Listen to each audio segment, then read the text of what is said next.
might not have the ability to tell that that is a fake news outlet, an imposter, essentially, that is trying to either generate a reaction from them or make money off of somebody there.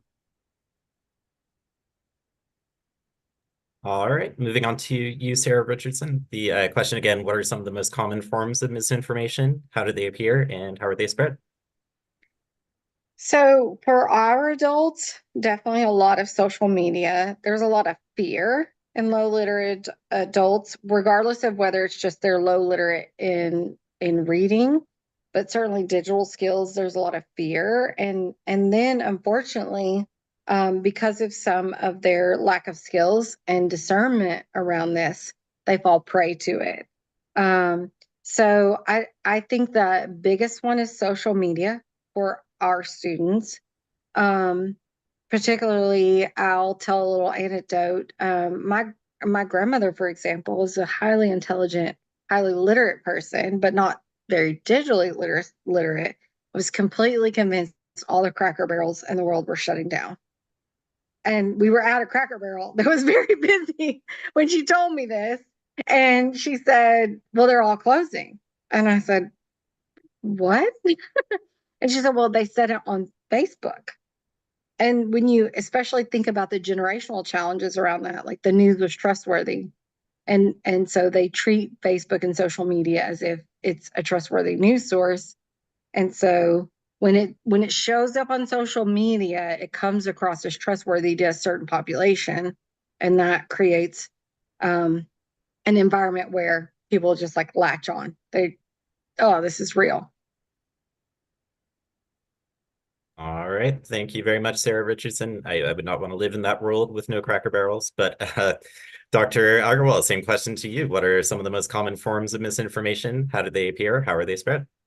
Absolutely. And we have done a very systematic study of understanding what types of different misinformation, disinformation exists. And they can range from absolute lies to truths that are pieced in such a manner that they can influence your beliefs and behaviors. So they are not outright false or misinformation, but the way the information is pieced together that can influence you to believe otherwise. So it's a whole range, whole gamut of misinformation from this completely black and white to gray area.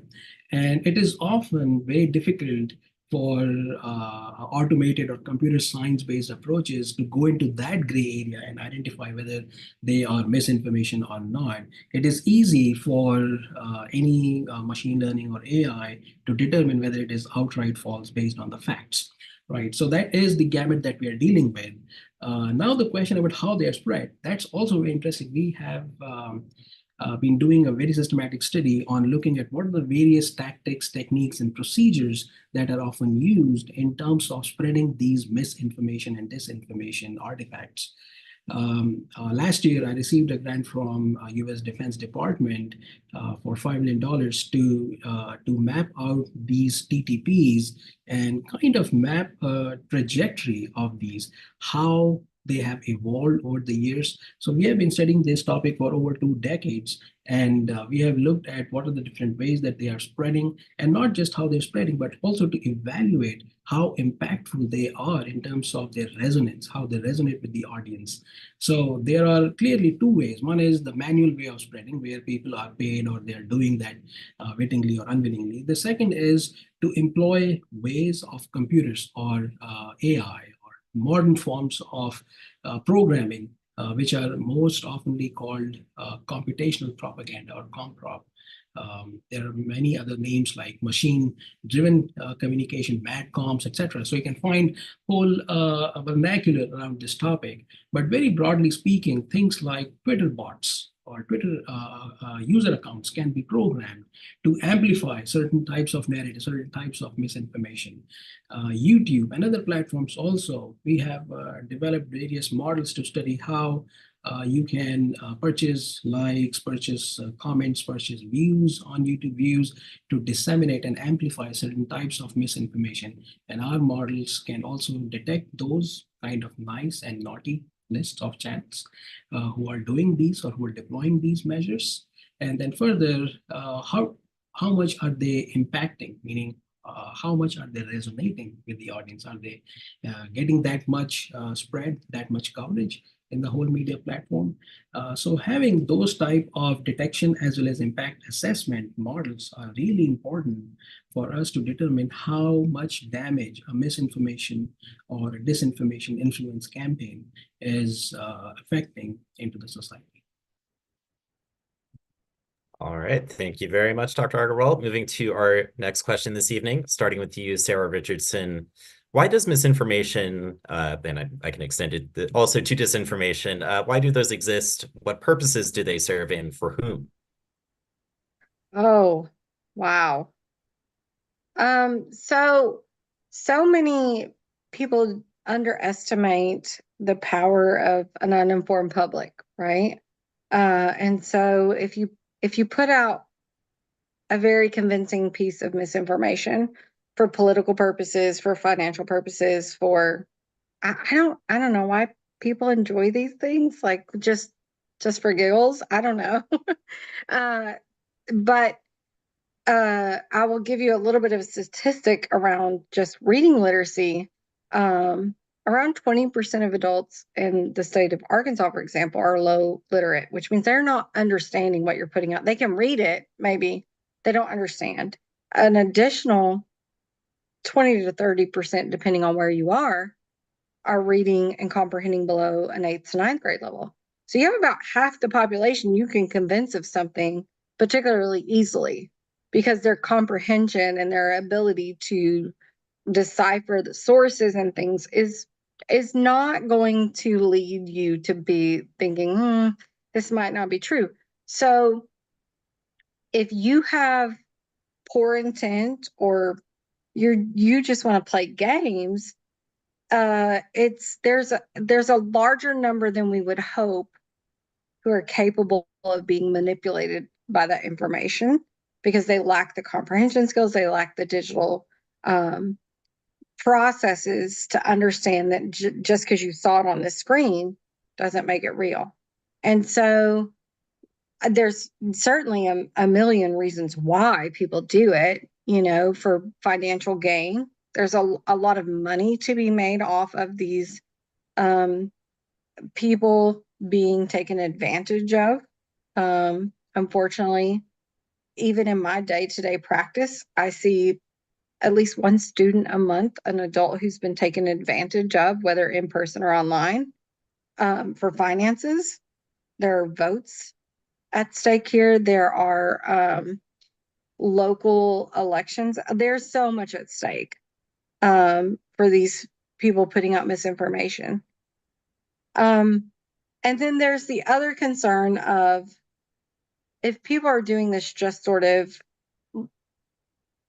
for the joy of it, which I don't understand the joy in misinforming people, but that happens.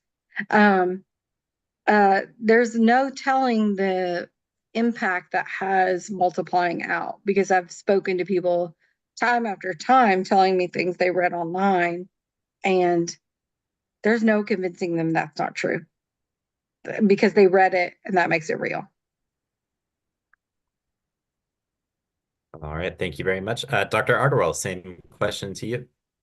Yeah, there are a variety of reasons why misinformation exists. I can cite several examples from our studies going back up to last 2 decades. We work very intensively with NATO when they conduct their exercises. And we have seen cases where we would find pro-Russian channels or pro-Russian media sources would cast a bad light on these exercises, spread a lot of misinformed narratives or disinformation about NATO exercises, such as NATO is harming the local economy, it's not good for the environment, it's treating the local population really badly, they're not going to come and save you, these are just drills, they're provoking the Russian territories and Russian citizens in the western part of Russia, and so on. So from those, we have seen these different examples, which would suggest that, yes, there is an agenda that is trying to be pushed through these disinformation campaigns. When we look at different parts of the world in the Asia Pacific or the global South or Indo-Pacific regions, we have seen how minority communities like the Uyghurs are marginalized, and disinformation campaigns or influence campaigns are suggesting otherwise for their own national gains or advantages in those narratives, trying to win that global narrative, suggesting that China is great for the economy, great for partnership, building roads, bridges, infrastructure, etc., while at the same time acting as a loan shark. So we have seen all those type of examples in those regions. At home, we've also seen various cases, especially during COVID, when we looked at the COVID-19 misinformation campaigns in partnership with Arkansas Attorney General's office.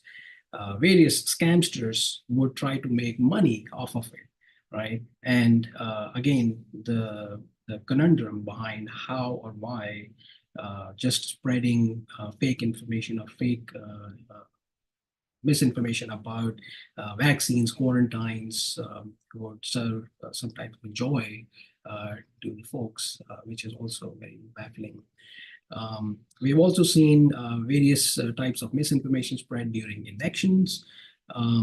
Back in 2016, during US elections, in fact, it was widely reported Macedonian fake news farms and fake news blog sites. Various teenagers got filthy rich. So certainly money and finance is one of the key agendas of doing so. But more importantly, many studies that we have conducted worldwide for various elections, we have seen during elections, hot issues that polarize communities are used to further unravel the moral fabric or democratic fabric of these societies by drumming up the anti-narratives on both sides and having people just go into their echo chambers or filter bubbles and divide or polarize the communities more and more so that there is no unity left. So there are multiple reasons for why misinformation or disinformation it's spread and what types of purpose it serves, and for whom. Sometimes it's state actors, sometimes it's non-state actors. We have also seen terrorist and extremist organizations who use misinformation or sometimes propagandistic style videos for recruitment, for radicalization, for raising funds for their efforts, and so on. Right. Thank you, Dr. Agarwal. And Kristen Higgins, again, the question, why does misinformation exist? What purpose does it serve, and for whom?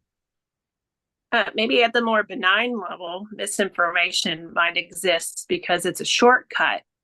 It could be a shortcut into sharing information with friends, neighbors, a community. People might seek to share information before they have all the facts. You see that a lot of times with breaking news, or, oh, I heard this happened in my community. And then before you know it, all these people think something terrible happened in their community when it was somebody's question that they were asking or sharing, or maybe even mis-explaining. So there's those types of situations. But then also when you're trying to encourage people to take an action, maybe on your behalf to do something.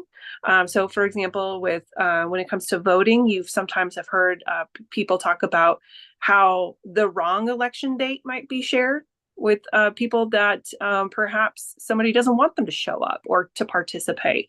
So you have, maybe not necessarily a figurehead of that information, but it's encouraging people to take an action on their behalf. All right, thank you so much. And if you are just tuning in, you are watching Issues That Matter, Digital Dilemmas, Navigating Truth in a Digital World. This forum is presented by the Central Arkansas Library System, the League of Women Voters of Pulaski County, and Little Rock Public Radio. Our guests this evening are Dr. Nitin Agarwal with UA Little Rock, Kristen Higgins with the UA Division of Agriculture Cooperative Extension Service, and Sarah Richardson with the Literacy Council of the Ouachitas. Moving on to our next question this evening, what are some real world effects we've seen arise as a direct result of misinformation? And Dr. Agarwal, I will start with you. Absolutely. So these are some very interesting times. We have seen during COVID, misinformation could scam people off of money, off of also adverse effects to their lives because of some fake home remedies or drugs that have not been tested. People ingest them, people take them, and get really sick. So we have seen those effects. Sometimes misinformation affects the society differently. Disproportionately, we have seen in marginalized communities, in Uyghur and other areas, even during disasters, we see misinformation or disinformation spread, suggesting that in the shelters or light shelters, people are asked for documents affecting disproportionately migrant communities off of those type of discourse. We've seen those happen. But more importantly, we have also seen during elections and many other times where polarizing topics and issues are being drummed up and trying to interject more divisive rhetorics to these misinformation influence campaigns that affect the societies at much larger scale becomes very polarized and difficult to talk to each other. So those type of things we have seen. We have also observed quite a lot the types of mobs or violent events that have happened through these misinformation campaigns. We have seen during various protests, riots, misinformation happens, and that further encourages people to go out and vandalize property.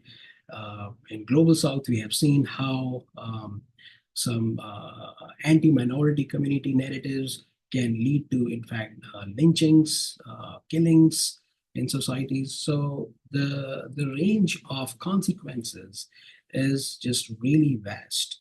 The ways these things happen, especially in coordinated manner, where things start from one platform, takes a different shape, or morphs into some other narrative, gets spread widely on other platforms, starting with, let's say, a video on YouTube gets spread widely through WhatsApp, Telegram in different regions of the world. And those type of things also happen, not done by just individual, but organized crimes or organized groups are doing this. So we have a study ongoing that tries to understand these consequences and how such type of misinformation campaigns get organized, get mobilized through groundings in various social science theories of collective action, resource mobilization, cognitive mobilization, etc., which is again supported by one of the grants that we received recently this year from Army, up to $5 million to study such type of coordinated collective action or coordinated cognitive threats that affect our societies in these manner. And those studies have also resulted in numerous publications that are available on our website that our audience can go and download those publications to see how we are developing models, how we are studying these. The website to go to would be cosmos.ualr.edu. All right. Thank you, Dr. Agarwal. And we'll pop that link in the chat for all of our attendees this evening. Kristen Higgins, same question to you. So misinformation isn't new. It's just we have new ways of sharing it, right? So misinformation really distorts the truth. It affects what people see as the truth. And if you look back toward American history, you even see that misinformation directly resulted in the lynching of Black Americans. And those crimes could be tied back to misinformation or disinformation. More recently, you can look to social media trends where people are sharing, some challenges that might harm people, maybe not intentionally, but the impact or the result we see are, teenagers dying or being hurt because they're undergoing some sort of latest challenge that they saw on social media. And that's a result of not sharing factual information about how they could be harmed if they did something. So we can look historically, and then we can look, more currently at these social media challenges. and realize that misinformation spreads faster than the truth. Absolutely. Can't agree more. And Sarah Richardson, moving to you again, the question, what are some real world effects we've seen arise as a direct result of misinformation? The previous answers have been incredibly accurate, but I would like to re-emphasize that marginalized communities are the the hardest hit, because they have the least defense mechanisms. Immigrant communities live in a lot of fear of being deported or being they're constantly scammed anyway, or taken advantage of. Even if they know they're being taken advantage of, they sort of like have to agree to it to keep their job or to keep their position or out of fear. And so I would like to emphasize that, yes, there's a huge portion of the population that is hardest hit because of lack of understanding, but then there's already an embedded fear in certain populations, and that gets taken advantage of twice fold by these type of efforts to maybe pull political weight or gain money, often for financial gain. And so these populations that have the least to give, the least to lose, like they can't afford these scams. Not that really anybody can, but of the people who can afford for somebody to call them up and say, if you don't give us this amount of money, you know, your family here or your status or your job or your legal process to become a citizen is in question, they take the hardest hit, in my opinion. And then that has a double impact, because then they are fearful to seek future services. So just this last year, we've had 3 families who came to my office, nervous, fearful. They were thankfully brave enough to say, I'm a little bit afraid you're going to take advantage of me because somebody else has. And so if I don't have a measure for how many people don't seek services they're allowed because they have been taken advantage of, whether for political, financial, whatever these purposes are, I don't know that we could ever measure the amount of people who don't get the next service they needed because of this misinformation, disinformation, scamming. So it has an echo effect, you know, that pebble in the pond effect that is really hard to measure or ever see, because if they fell for something once, they become fearful to take the next step when something is offered that could be very valid and useful in their lives. And so I would be really interested to know I don't know how you would even measure it, because I doubt they'd answer your questions because they've been taken advantage of. Regardless, I mean, this isn't just non-English speakers or non-literate folks. Once you've been taken advantage of, you're twice, you know, once bitten, twice shy, right? And so I do believe there's a huge number of people who could take advantage of social services, government, like a huge number of services, and they got over their fear or stigma once and were taken advantage of, and then they're not going to do it again. They won't.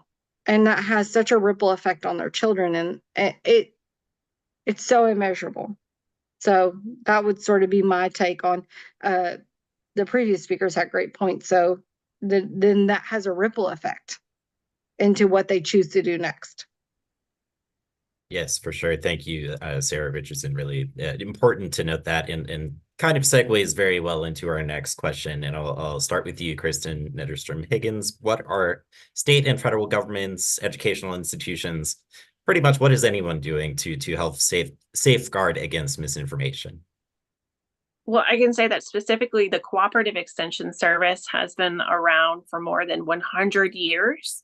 and they are located in all of the states and territories. And their whole role is to provide research-based information for the public to be able to better understand some challenges and some issues, and to be able to adapt best practices that meet their needs. And so that's really one way that we've been trying to head off all types of misinformation for more than a century, from everything from dealing with agricultural practices of what you should or should not put on your soil, to more recently information about local ballot issues, because we realize that there's not necessarily an easily accessible source of verified information on a lot of topics. There's an information void, especially when you get to maybe more regional or local issues. That type of information or credible information does not necessarily exist out there, especially in communities that have been losing newspapers or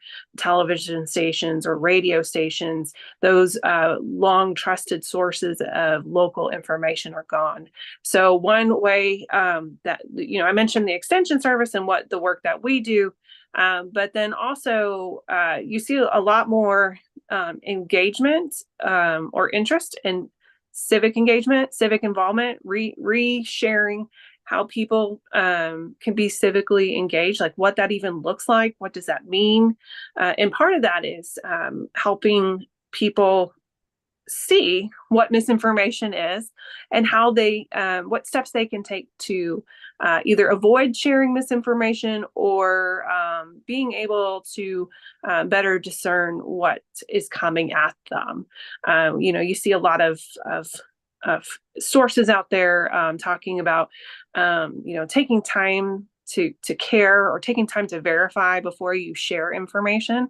I see that message repeated a lot by federal and state and educational institutions. All right, thank you so much. And Sarah Richardson, same question to you. So even in my literacy council or other literacy councils are very typically individually focused. So often that comes by the way of day-to-day instruction around comprehension, around do you understand what this means and where it came from? But we also, not just my council, offer classes like we recently partnered with RSVP of Arkansas to have a Medicare fraud bingo for folks who deal with Medicare, and like, do you know how to spot fraud in what you're doing? And I think a big part of it is building relationships of trust. That's one of the things we train our tutors in, and the folks who work with our students, is they need to trust you so that when they come in and say, I read this on the internet, then there's a lesson opportunity. And like, what did it say? Where did it come from? And so I think there's a lot of work to be done around those relationship style conversations, because I think it's hard, right? Out in the world when somebody you love and care about says all the Cracker Barrels are closing or whatever, whatever they come to you with. And then you're a little embarrassed because you're going to have to call them out. And so I think there's opportunities there, but in our day-to-day conversations, it's a lot of building the comprehension, like I said, but we're also, like I said, creating opportunities for classes. The fraud bingo. We also offer technology classes, and it inevitably comes up, this issue of, I got a request, or what does this mean that I have to do a 2-factor authentication? Why are they asking for this? Why do they need to know this? And so I think the more we can offer that and make it easily accessible to folks who are intimidated by those systems, whether digital or not, is really important. Our local library gets a lot of questions and requests for this kind of help, and they do a great job here in Hot Springs. But we've partnered with them even to say, like, okay, if there's somebody who you can't answer this question in 10 minutes, send them our way. we'll figure it out. We'll work through the process with them. Because if you don't know that the internet is if you don't know that it's not all trustworthy, you just assume it is in a lot of positions. So we've been doing a lot of lessons and classes and work around that. Okay, thank you very much, Sarah Richardson and Dr. Agarwal. Again, the question, what are state and federal governments, educational institutions, researchers such as yourself doing to help safeguard against misinformation? Sure. So there are several steps that we can take and are being currently implemented in various parts of the world. I'd always take this example of Singapore. Singapore has implemented a law called Prevention of Online Falsehoods and Misinformation Act, POFMA, which tries to safeguard against such type of misinformation perpetrators who are spreading misinformation, outright lies, and held them accountable. So these type of regulatory laws are, I believe, important to have some type of a consequence or accountability associated with misinformation or disinformation that is being spread. But that's not enough. We also need to adopt almost like a whole of society approach to defeat or combat disinformation. Very recently in Taiwanese elections, we saw that post-elections, there was a misinformation campaign suggesting that the elections or the electoral votes were not counted properly, or there was some type of a voting fraud, etc. And then whole of society got together, including lawmakers, election council, social media influencers, celebrities, in a massive campaign of awareness of how transparent the voting process is. The campaign was not about to say that, no, the other party is wrong, the other side is wrong, just to shed light on the process, the transparency of the process, and let the people decide whether it is misinformation and disinformation, or whether it is counting fraud or not. You won't believe, within or less than 24 hours, the whole disinformation campaign was debunked by the citizens. And they were out on the streets rejoicing the victory of the election and victory of the party that legitimately won the elections. So there are numerous examples where disinformation can be defeated, but whole of society has to come together. But to enable at that point, to get the society at that point, we need a lot of steps in between. Government intervention is needed, social media platforms intervention is needed, educational institutions, researchers are intervention is needed. So at our center at Cosmos, we are developing various types of research models that are science-driven and that have direct implications to policymaking. During COVID-19, we worked with Arkansas Attorney General's office to show how awareness can be spread about COVID-19 misinformation campaigns.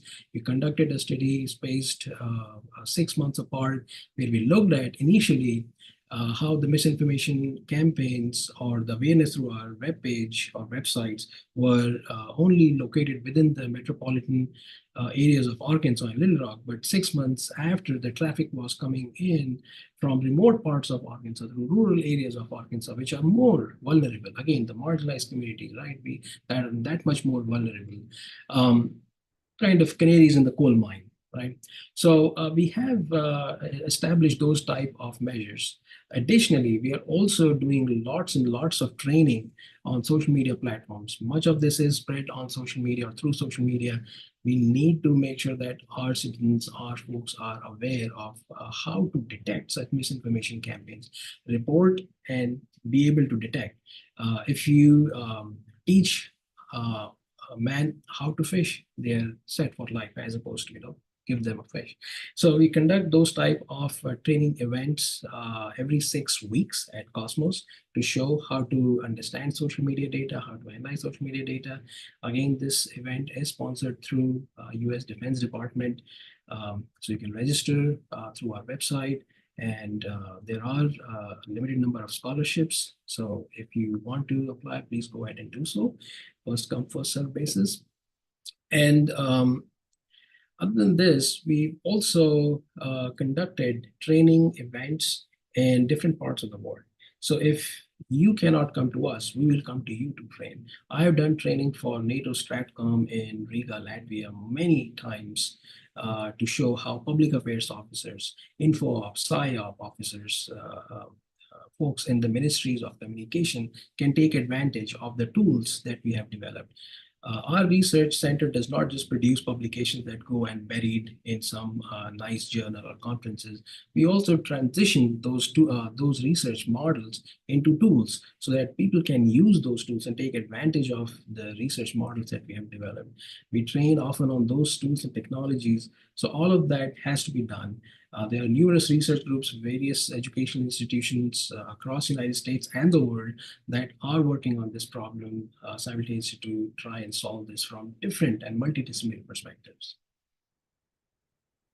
All right. Thank you very much, Dr. Agarwal. And as we near the end of our program this evening, just a reminder to all of our listeners, viewers this evening, please put any questions you have for our panelists in the chat function here on Zoom, and we'll have some time for those at the end of our program tonight.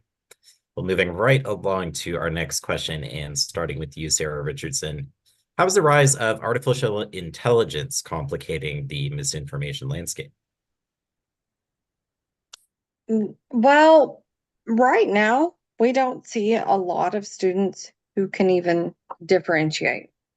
Our students tend to be a long ways behind, but I think artificial intelligence is that much better at tricking them, particularly around any topic that's a hot button. So I think that's where we're going to run into even further difficulties, because a lot of, like I said earlier, our students are, maybe because of their age, but maybe not, especially rural students, they're used to trusting the local news. They're used to trusting if a person came on the news or the TV and said that, it was trustworthy. Well, unfortunately, those days are gone. You know, those days of whatever shows up on the screen is true are gone. And then you add in this AI aspect, and they're further tricked, they're further confused. So I'm hesitant to predict what will happen with our students because it's still very early, but I would say they're going to be tricked further, and it's the AI is going to make it savvier, because I use a lot of AI in my work. I can see the AI is going to be savvier at tricking the least of those who are going to struggle the most, those who are not going to see the language commonalities.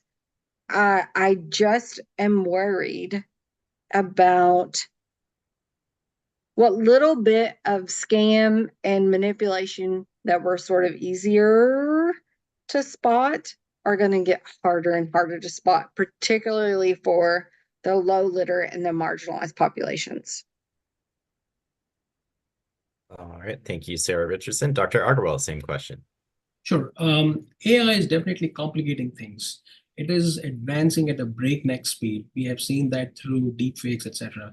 6 months ago, you would still see 6 fingers on people's hands on those videos. Now they're back to 5 fingers.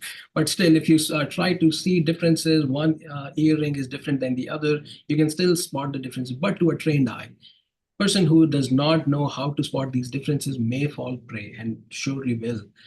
So there need to be much more advanced methods. We are developing those methods, and I call that as fighting fire with fire. We are leveraging AI to combat this type of a problem, whether it's a deep fake or shallow fakes. We have discovered numerous types of ways where AI is used to create form of website. It's completely artificial content. Hundreds and hundreds of websites that are created, content, images, videos in those websites is artificially created. Those websites point to the same website, kind of a web farm, which try to fool or mislead search engines into believing that this content is really viral, because all of them are pointing to the same content, all of them are showing the same content. And that becomes a very sophisticated and powerful influence campaign. We have seen those, we have developed ways how to detect such things that are grounded in our social cyber forensic methodologies that go not just at the surface level of the web, but deep web, to look at the traffics and IP addresses and all that metadata that come with these websites and underneath. So we develop those type of models which allow us to combat this AI generated, which is often very cheap and easy to propagate these AI generated misinformation. All right, thank you, Dr. Agarwal. And Kristen Higgins, again, the question, how is the rise of artificial intelligence complicating the misinformation landscape? I think it reveals the difficulties people have to just have the time to screen information. Dr. Agarwal mentioned, the images. So now that you know that there are lots of fake images out there, do you have the time to sit there and like zoom in and screen and see? So that kind of just reinforces the need for digital literacy and better understanding how to do lateral research of, okay, if this information I'm seeing here, let me try to go to other sources to see it. But time is a big element. So AI is developing faster than policymakers can make policy, faster than legislators can make laws, faster than educators can come up with ways to either teach or address AI use. So we're a little bit at a disadvantage of not having the ability to slow things down, to go pass a law or pass policy, even from just think from a university level policy about how AI is used either by staff or students and how that would be addressed if misused, for example. Another area that's complicating this is, again, the decline of trusted media outlets, local newspapers that no longer exist, or companies that own newspapers or TV stations that are now turning to AI to do the reporting. There was an article out the other day about a news station, I believe, in Hawaii that was experimenting with AI newscasters. So digital people that aren't real delivering the local news, and then they couldn't even pronounce the names of the local communities correctly because it was AI generated. So that complicates, because then that causes some more doubt or trust issues with some of the reporting that is out there. So it all goes back to it complicates the distortion of complicates what is the truth, especially if you're being given that information by fake TV news reporters who can't pronounce your community's name. So my job is safe for now. I can pronounce For now. Maulden-Entergy. Okay, good. For now it's safe. But then that also goes back to what one thing where smaller communities might be at an advantage is there's not that information that necessarily exists out there on the internet about that community for AI to pull in and to share. So that's I'm sure that'll be coming, but that's actually maybe a benefit for some communities at the moment. Very interesting. Yes, we will definitely see where that goes. Well, moving on to our final, this aligns very well with a question from our audience member. Angie Fowler asks, what techniques can we use to identify fake information online? What are some easy ways to improve our digital literacy? Yeah, I will start with you, Dr. Agarwal. Sure. And this is a very important question because all the research that we are doing is useless if we cannot get it absorbed in the society to combat this problem. This problem is as real as it could get. We have put together a list of sure, short, or telltale signs of detecting disinformation or misinformation on websites. What type of websites would rather or usually host such type of information? So be skeptic of if you see those telltale signs. And again, for that, you have to go to cosmos.ulr.edu to look up this COVID-19 misinformation tracker, and you will find that list of telltale signs. That's an easy thing. However, again, we have to not just keep revising this list, because as you can imagine, it's sort of a cat and mouse game. You put together a list, the perpetrators or adversarial actors get smarter, you have a new list, right? So you have to devise models that can do that for you. So there is a lot of research in machine learning data mining community that is developing models for detecting this misinformation or disinformation, right? Given a set of labeled data samples, you train the models, and then for an unseen data, it will predict whether it's a disinformation or not, or misinformation or not. So those models are also out there. They need to be made more accessible so that average person can use those models to detect mis or disinformations. The other thing that we also emphasize on is it will be very hard to stop every possible mis or disinformation in this world. So what we can do is we can try and proactively see which disinformation or influence campaigns are gaining momentum and prioritize resources, prioritize policymaking in some forms of proactive policymaking before this becomes damaging to the societies, right? So in that sense, we are developing models where we look at misinformation or disinformation as an epidemic. Atlantic Council did a very nice piece during COVID-19 and called it as misinfodemic. Again, it spreads as an epidemic, so misinformation, misinfodemic. So we are developing epidemiological models that will segment the target population into susceptible, exposed, infected, and skeptic groups, which allows us to then focus or design focused interventions for such compartments, such audience, or such target groups. And that way we can know if an individual falls in the exposed category, then they need different intervention versus those who are already skeptic of that misinformation. So these type of models can allow us to have very proactive and science-driven policy making to detect and stem the flow of misinformation. AI is definitely making things difficult. So we are also attacking this problem at a scale level, meaning if you look at YouTube itself, in every minute on YouTube, you receive more than 1,000 hours of raw video footage.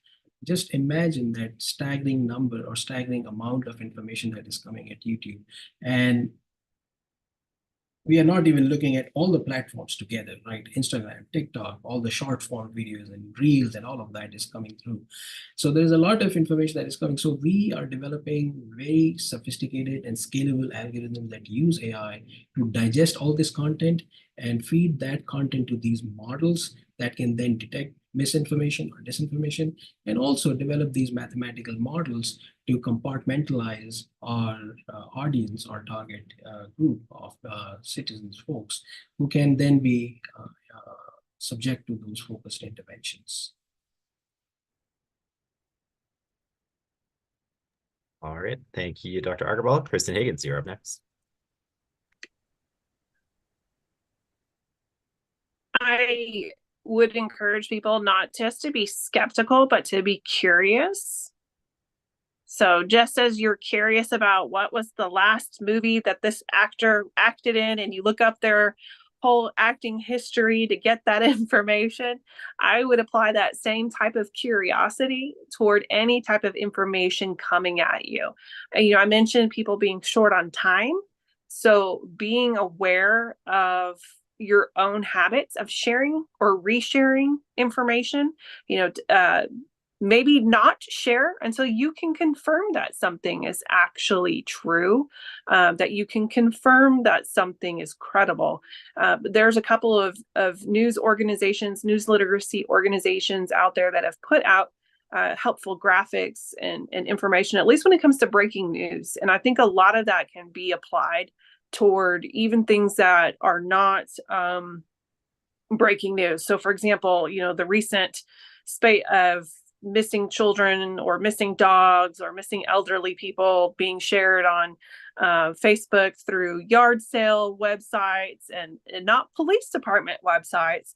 How many people shared from those yard sale groups until people came together to say, okay, here is how you spot that this is fake.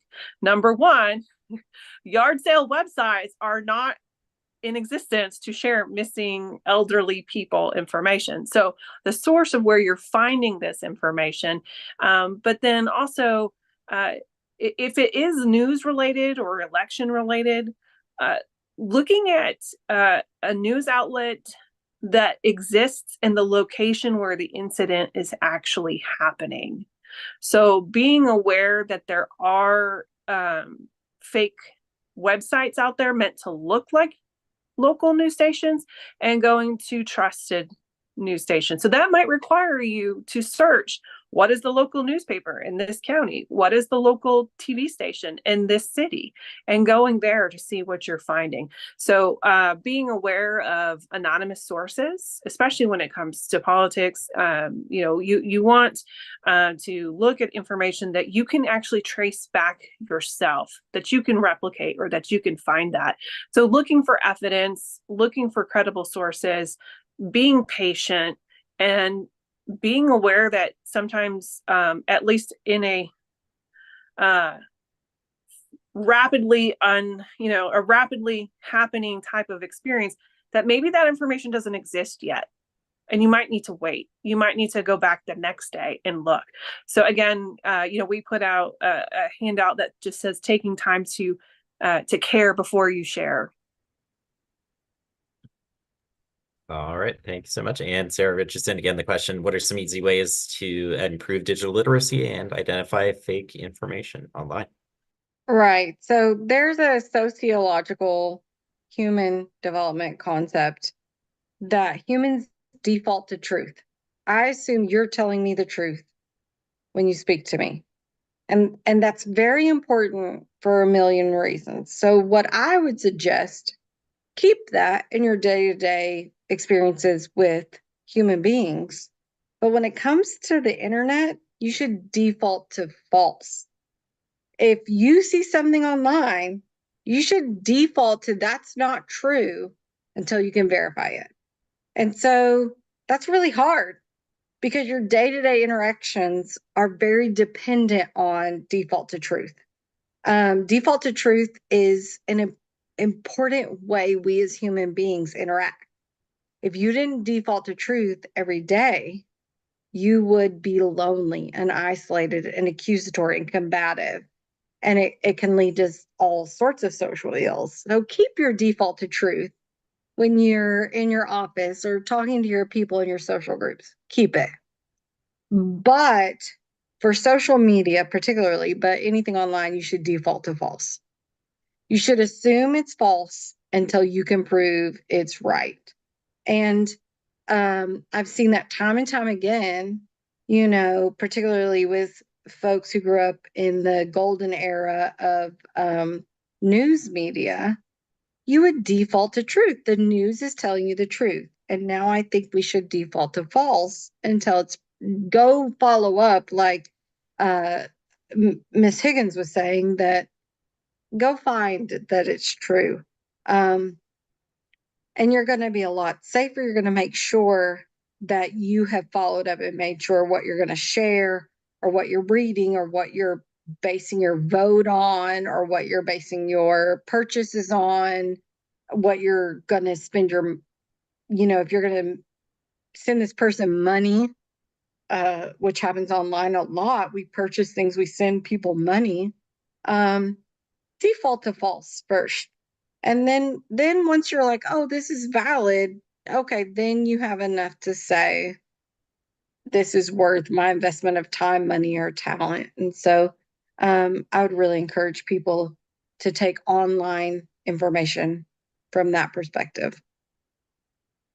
All right, thank you very much. And I know we are just past our time, but I just wanted to fit in one last question from our lovely audience member, Mark Christ, also a partner with us at CALS. And I'll open this up to anyone who wants to answer. Feel free to abstain if you would like. But Mark Chris asks, impossible to say for sure, but how big an influence do you all think malinformation will have on the 2024 elections?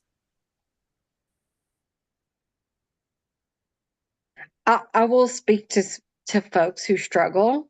I think it will have a profound impact on the amount if you are already susceptible to struggles and you are facing a lot of difficulties, it is very easy to be taken hostage to fear narratives. You're very susceptible to manipulative narratives. You're very susceptible to whatever feeds into the most difficult part of your life. And so for our students, I am fearful of that regardless of where you stand on the line, you're going to be manipulated by the fear narrative. I would just add that, political campaigns exist to influence you. Like that is the reason why they're there, to ask you for your vote, to gain your vote, to win your vote. So again, when we talk about misinformation or disinformation, we've been dealing with this forever, right? So this is not necessarily a new concept. This is just a different delivery mechanism of the same thing. So when you, at least from a local perspective, again, where there's not as much information out there, where there's information voids, if you're in a community and you're looking at information about local people, local candidates, quorum court, city council, anything local, contact that person and ask them your question yourself. Don't just go, oh, I read this in a Facebook group and this is how I'm going to make my decision and my choice, because these local leaders are more available to you. You can't contact the president and ask the president. Oh, sorry. You can't contact the president and ask them for their response, but you can contact your quorum court member. You can ask that person running for office the questions that you have that matter to you, instead of waiting to see it on YouTube somewhere. And I would just add to that, I'm more concerned about the impact that this malinformation will have during the elections or after the elections to our society. We have seen again and again that during elections, hot button issues, polarizing issues are drummed up, and state, non-state actors tend to take advantage of that situation by polarizing ourselves, by polarizing our discourse, fracturing our communities, fracturing the moral and democratic principles and institutions and values. So I think the concern is more for me, the concern is more for the society. But I also would like to say that whatever information we are seeing on social media platforms or elsewhere, digital communication platforms, WhatsApp, etc., verify before you believe it, before you share. As other panelists have also mentioned, verify, verify, verify. I also want to say that if there is an information vacuum, conspiracy theories, misinformation tend to thrive. So we need to shed light on to these. We need to make sure that corrective information, facts are spread so that such conspiracy theories or misinformation elements, artifacts do not have space to breathe and live. All right. Well, this has been a wonderful, thought-provoking discussion this evening. That concludes tonight's forum. We want to thank again our 3 participants this evening for coming out tonight and sharing their ideas. This has been the latest panel in our Issues That Matter series. Please share comments on this forum and ideas for any future forums by emailing comments@littlerockpublicradio.org, or you can reach us through the social media accounts of the Central Arkansas Library System, the League of Women Voters of Pulaski County, or Little Rock Public Radio. Again, this panel will air at a later date on KYR FM 89.1. So on behalf of CALS, the League of Women Voters of Pulaski County, and Little Rock Public Radio, thank you all so much for attending and taking part. Have a great evening and goodbye. Thank you very much for having me. Thank you.